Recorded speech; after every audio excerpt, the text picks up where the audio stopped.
Our next panelist and contributor is Giugi Carminati. She is a women's advocate.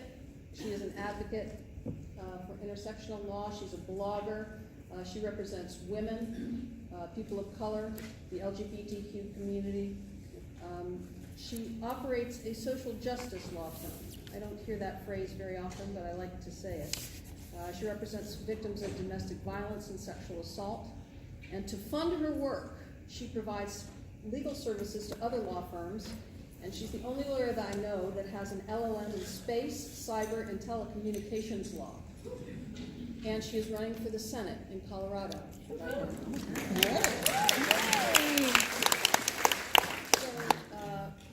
Giugi, the title of your lesson is "They Will Crush You If You Let Them Don't."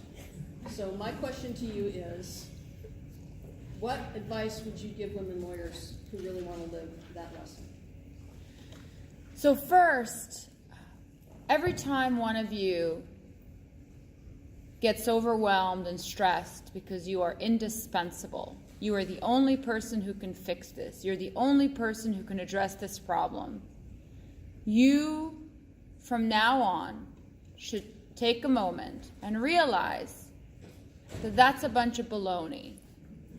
And that is being used to put you in a box that is actually a prison and to unload somebody else's problem onto you.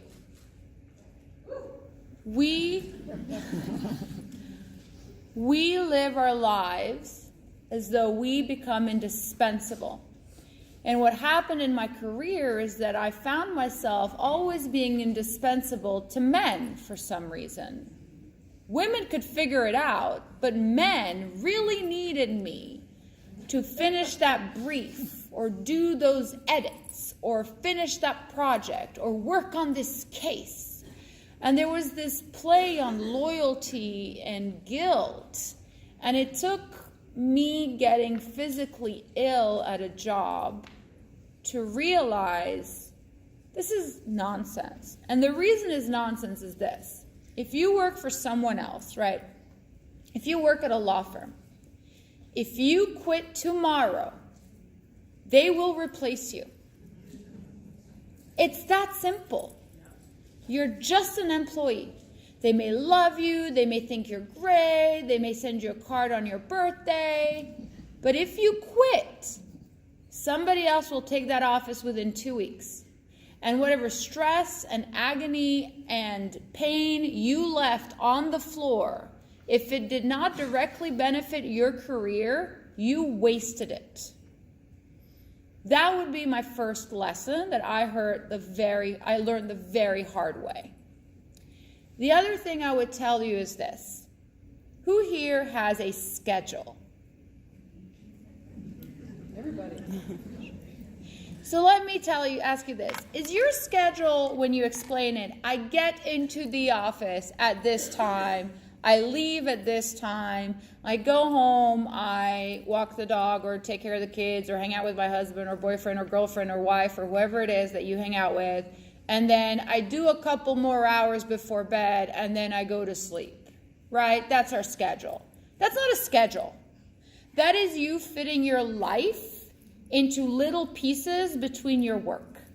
An actual real schedule is not I get into the office. An actual real schedule is I work from this hour to this hour, and when I am done, I am done. You step away from your phone, you step away from your email, and I know what you're thinking. Some of you are saying, but what if they need, right? Because you're so indispensable. You're not. Whatever it is, you'll deal with it in the morning, right? Very few emergencies are real emergencies. Most things can be handled tomorrow, okay? Obviously, if there's a deadline and it's midnight and it's the last day, fine. But then you'd have to think to yourself, why am I in this situation, right? That happens. I get it. But we do this on an everyday basis. And then some of you are probably thinking, this is crazy. How can I limit my hours to 8 hours a day like a normal human being? And I'll be like, well, this is how I'd like you to think about it. If you could work 24/7, literally, if you could not sleep, would you work 24/7? Because if your answer is, well, I'd work a lot. Maybe I could work more if I couldn't sleep. Okay, then why is it not true in the reverse? Right? You need to sleep, sure. You also need to be with your family. You also need to have a life outside of the law. You also need to learn how to crochet. That's what I did. I raised 4 kids, right? So they need me just as much as anybody else needs me, maybe even more, frankly. Setting boundaries is healthy. It is good for you.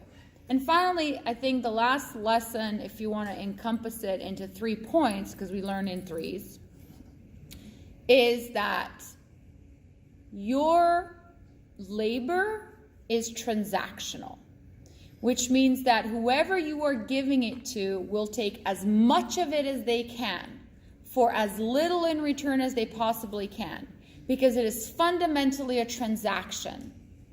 And if you are leaving emotion and blood, sweat, and tears and passion and exhaustion, and I used to have a job where I was so tired every night that I had a cup in the car because I would throw up out of exhaustion every evening.